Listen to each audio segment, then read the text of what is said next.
Good morning students. Previous class के अंदर हमने सोर्सेज ऑफ वाटर पढ़े थे। हमने पढ़ा था कि राजस्थान के अंदर जो किंग्स थे, किंग और रूलर्स थे, महाराजा राजा महाराजा थे, उन्होंने पानी की इम्पोर्टेंस को बहुत पहले ही समझ लिया था और उसकी कंजर्वेशन के लिए उन्होंने बहुत सारे सिस्टम्स एनरिच किए थे ना, बावड़ी, कुएँ और ये सब बनवाए थे। तो उसके ऊपर बेस्ड कुछ क्वेश्चंस हैं। What will be the effect? Page number 53 पर है ये। What will be the effect if the drains, canals that come in the way of the flow of rainwater are blocked? अगर क्या होगा अगर नालियाँ और कैनाल्स जो रेन वाटर जहाँ से फ्लो होता है उनके रास्ते में आ गए और रुकावट डाली तो क्या होगा if the drains canals that come in the way of the flow of rain water are blocked. जो नालियाँ और जो कैनाल्स हैं वो अगर बारिश के पानी के रास्ते में अगर ब्लॉक हो गई तो क्या होगा। Is there any big pond और dam in your nearby area? क्या आपके आसपास कोई बड़ा डैम या तालाब है? How many ponds canals are connected to it? इनसे आपके आसपास कितने तालाब और कैनाल्स आपस में एक दूसरे से कनेक्टेड हैं? In which month of the year the ponds have more water? साल के कौन से महीने में तालाब सब भरे हुए रहते हैं या तालाब के अंदर बहुत सारा पानी होता है? Is the water of different ponds used for different purposes? क्या तालाब के पानी का अलग अलग तरीके से यूज़ होता है या उनको यूज़ करने के लिए अलग अलग उद्देश्य होता है उनका? These days the water from ponds and lakes is filtered and supplied to household through the pipelines. आजकल जो तालाब का और झीलों का पानी होता है उसको फ़िल्टर करके घरों के अंदर पाइपलाइन के थ्रू सप्लाई किया जाता है। फ़िल्टर क्यों किया जाता है? क्योंकि नदियों और तालाबों का पानी या झीलों का पानी प्योर नहीं होता है, उनमें बहुत सारी इम्प्योरिटीज़ होती हैं। उसको फ़िल्टर करने के लिए क्या किया जाता है, उनको साफ़ करके उसके बाद घरों में सप्लाई किया जाता है। You must have seen many methods of purification of drinking water. आपने देखा होगा प्यूरिफिकेशन के पानी को पीने के लायक बनाने के लिए बहुत सारे तरीके होते हैं। For example filtration through a cloth, कपड़े से पानी को छानना। दूसरा होता है बॉइलिंग, पानी को उबालना। पानी को उबालने से फिर क्या होता है, उसके अंदर से जो माइक्रो ऑर्गेनिज़म्स होते हैं या डिजीज़ स्प्रेड करने वाले जो जर्म्स होते हैं वो भी मर जाते हैं और फिर वो पानी पीने के लिए सेफ़ होता है। Water is also filtered through machines these days. अब आपके देखा होगा आजकल मशीनों से पानी को साफ़ किया जाता है। आपके घरों में भी लग रहा होगा वाटर फिल्टर यूज़ किए जाते हैं, आरओ लगाया जाता है। If we drink pure and safe water we can safeguard our self against many disease.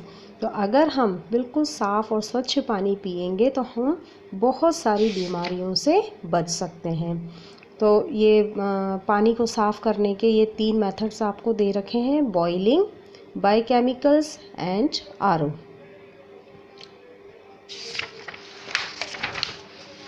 Then why is the water from ponds, lakes filtered? ये अभी मैंने आपको बताया था कि नदियों और तालाबों या झीलों के पानी को क्यों साफ़ किया जाता है, फ़िल्टर किया जाता है, क्योंकि उसमें बहुत सारी इम्प्योरिटीज़ होती हैं, जर्म्स होते हैं, इसलिए उसको पीने से पहले या पीने के लायक बनाने के लिए उसमें बहुत सारे प्रोसेस किए जाते हैं। What are the reasons for the pollution of water of lakes and ponds? अब ये झीलों का और तालाबों के पानी का पॉल्यूशन किस कारण से होता है, ये पानी क्यों गंदा होता है? क्योंकि गांव के अंदर लोग क्या करते हैं, गाय भैंस को भी उसी में नहला देते हैं, खुद भी उसी में नहाते हैं, कपड़े भी उसी में धोते हैं और गंदगी उसके अंदर डाल देते हैं। तो ये सब की वजह से फिर क्या होता है, वो पानी पीने के लायक नहीं रहता है। How is the purification of water done at your home? अब आपके घर में पानी को कैसे प्यूरीफाई किया जाता है? तो घरों में तो आजकल मोस्टली या तो बॉइलिंग होता है या फिर आरओ लगाया जाता है। Then artistic water sources.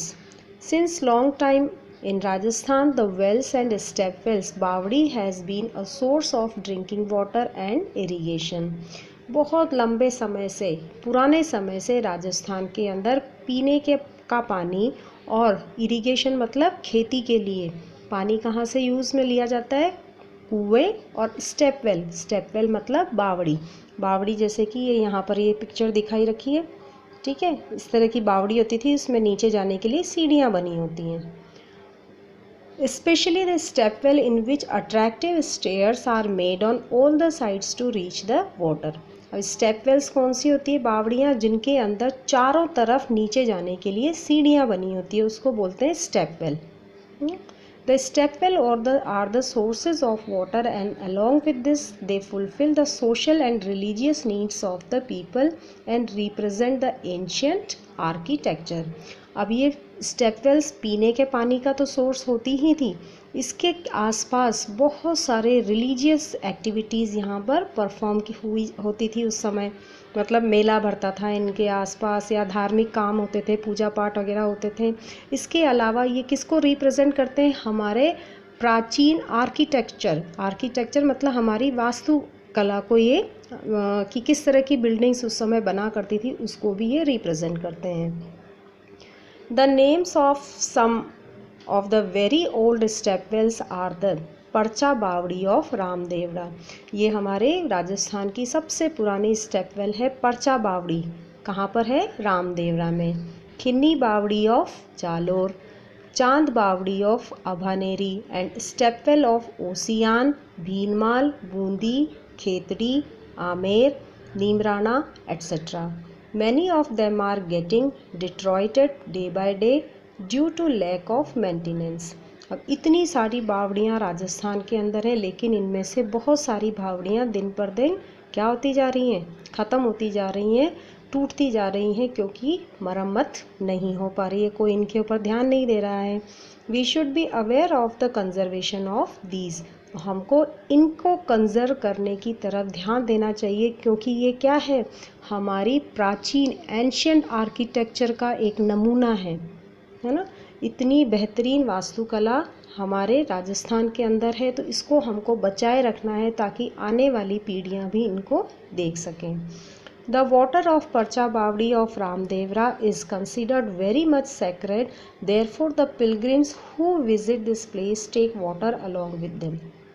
अब जो पुरानी बावड़ी बताई थी रामदेवरा की परचा बावड़ी, वो बहुत ही सैक्रेड मतलब पवित्र माना जाता है रामदेवरा की परचा बावड़ी के पानी को। इसलिए जो भी पिलग्रिम्स, जो भी तीर्थयात्री यहाँ पर आते हैं, वो अपने साथ पानी को लेके जाते हैं। जैसे हम गंगा का पानी अपने घर में लेकर के जाते हैं, उसी तरह से जो लोग यहाँ परचा बावड़ी में आते हैं देखने के लिए, नहाने के लिए, स्नान के लिए आते हैं, वो अपने साथ यहाँ का पानी घर ले जाते हैं। The Medtani Bavdi of Jhunjhunu is a very ancient, beautiful and the artistic stepwell. इसी तरह से झुंझुनू में मेड़तानी बावड़ी है जो बहुत ही प्राचीन है और बहुत सुंदर है। आर्टिस्टिक मतलब उसमें बहुत खूबसूरत डिज़ाइंस बने हुए हैं। इट्स डेप्थ इज़ 150 मीटर, इसकी गहराई है 150 metre. Many pee holes, jharokha and corridors are there in this stepwell. अब इस स्टेपवेल के अंदर झरोके बने हुए हैं, जो राजा महाराजाओं के महलों में जो खिड़कियां होती थी जिसको बोलते हैं झरोका, ऐसे झरोके उसके अंदर बने हैं और बड़े बड़े बरामदे इसके अंदर बने हुए हैं। तो इसीलिए कहा है कि ये सिर्फ पानी का सोर्सेज ही नहीं होता था, बल्कि यहाँ पर और भी सोशल एक्टिविटीज़ हुआ करती थी, रिलीजियस एक्टिविटीज़ हुआ करती थी यहाँ पर। इसके अलावा ये इतनी आर्टिस्टिक है कि हमारे लिए ये एक तरह से इतिहास की धरोहर है, हमारे आर्किटेक्चर को ये रिप्रेजेंट करती है, जिसके लिए हमको इनको बचाना बहुत ज़रूरी है। ठीक है, बाकी हम नेक्स्ट क्लास में पढ़ेंगे।